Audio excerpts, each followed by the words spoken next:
What a fantastic day that was.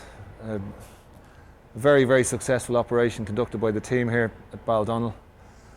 The aircraft obviously very well looked after during its service life, and indeed stored very well since it finished its service flying.